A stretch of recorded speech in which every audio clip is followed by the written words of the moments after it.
মালয়েশিয়ার পররাষ্ট্রমন্ত্রী সাইফুদ্দিন আবদুল্লাহর সঙ্গে বৈঠক করেছেন পররাষ্ট্র প্রতিমন্ত্রী শাহরিয়ার আলম। বৈঠকে দেশটির পররাষ্ট্রমন্ত্রী সাইফুদ্দিন আবদুল্লাহ বলেছেন, মালয়েশিয়ার সরকার বাংলাদেশি শ্রমিকদের নিয়োগ ও কাজ উভয়ই সহজ করে দিচ্ছে। সব নিয়মশৃঙ্খলা অনুযায়ী হবে। এ সহজীকরণে একটি স্বাধীন কমিটি কাজ করছে। মন্ত্রী বলেন, বিদেশি কর্মীরা যাতে স্বল্প খরচে নিশ্চিন্তে কাজে যোগদান করতে পারে এবং মধ্যস্থভোগীদের দ্বারা প্রতারণার শিকার না হয়, সেদিকে গুরুত্ব দেওয়া হবে। মালয়েশিয়ার পররাষ্ট্রমন্ত্রী বাংলাদেশের পররাষ্ট্র প্রতিমন্ত্রী এম শাহরিয়ার আলমের সঙ্গে ২২ এপ্রিল বৈঠককালে এসব বলেন। শাহরিয়ার আলম দক্ষিণ ও দক্ষিণ পূর্ব এশিয়া কোঅপারেশনের মাধ্যমে মালয়েশিয়ার সমর্থন অর্জনের জন্য কুয়ালালামপুরে ৪ সদস্যের একটি প্রতিনিধি দলের নেতৃত্ব দিচ্ছেন। বৈঠকে উভয় দেশের মধ্যে দ্বিপাক্ষিক সম্পর্ক উন্নয়ন এবং আঞ্চলিক অর্থনৈতিক সহযোগিতার মাধ্যমে উন্নয়নের বিভিন্ন বিষয়ে ঐকমত্য পোষণ করেন সে দেশের পররাষ্ট্রমন্ত্রী। উভয় দেশেই নতুন সরকার, তাই সম্পর্কের নব উন্মেষ হবে এ প্রত্যাশা করেন।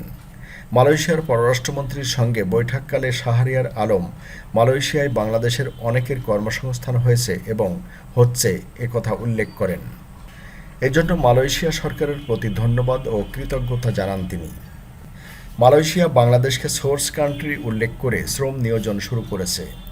যারা বৈধতা সংক্রান্ত সমস্যায় আছে তাদের বিষয়টি দ্রুত সমাধানের জন্য অনুরোধ করেন। তিনি আশা করেন, মালয়েশিয়া সরকার দ্রুত নবনিয়োগের ক্ষেত্রে স্থগিতাদেশ প্রত্যাহার করবে। এ বিষয়ে মালয়েশিয়ার পররাষ্ট্রমন্ত্রী সাইফুদ্দিন আবদুল্লাহ আশা প্রকাশ করে বলেন, নিয়মকানুন ও পলিসি সংশোধন করে বিদেশি শ্রমিক নিয়োগ সংক্রান্ত সমস্যা সমাধানের চেষ্টা চলছে। অনিয়ম বা বিশৃঙ্খলার পুনরাবৃত্তি হোক, তা মালয়েশিয়া সরকার চায় না। বৈঠকে মিয়ানমারের রাখাইন প্রদেশের নির্যাতিতরা বিপুল পরিমাণে বাংলাদেশে আশ্রয় নিয়েছে এবং বাংলাদেশ এসব অসহায় লোকদের পাশে থেকে যে মানবতার দৃষ্টান্ত স্থাপন করেছে তাতে সাধুবাদ জানিয়ে রোহিঙ্গা সমস্যার আশু সুষ্ঠু সমাধানের আশ্বাস দেন। মালয়েশিয়ার পররাষ্ট্রমন্ত্রী বলেন, বাংলাদেশ এখন অর্থনৈতিকভাবে অনেক উন্নতি করছে। আঞ্চলিক অর্থনৈতিক সমৃদ্ধি প্রতিষ্ঠার ক্ষেত্রেও বাংলাদেশ অগ্রণী ভূমিকা রাখবে। শাহরিয়ার আলম বলেন, জাতির পিতা বঙ্গবন্ধু শেখ মুজিবুর রহমানের কন্যা শেখ হাসিনার নেতৃত্বে বাংলাদেশ আজ অর্থনৈতিকভাবে সমৃদ্ধ। বৈঠকে মালয়েশিয়ায় নিযুক্ত বাংলাদেশের হাই কমিশনার মোহাম্মদ শহীদুল ইসলাম, পররাষ্ট্র মন্ত্রণালয়ের ডিজি এএফএম গৌসুল আজম সরকার এবং সেসকো ফাউন্ডেশনের নির্বাহী চেয়ারম্যান সালাউদ্দিন চৌধুরী এবং মন্ত্রণালয় ও বাংলাদেশ হাই কমিশনের অন্যান্য কর্মকর্তা উপস্থিত ছিলেন।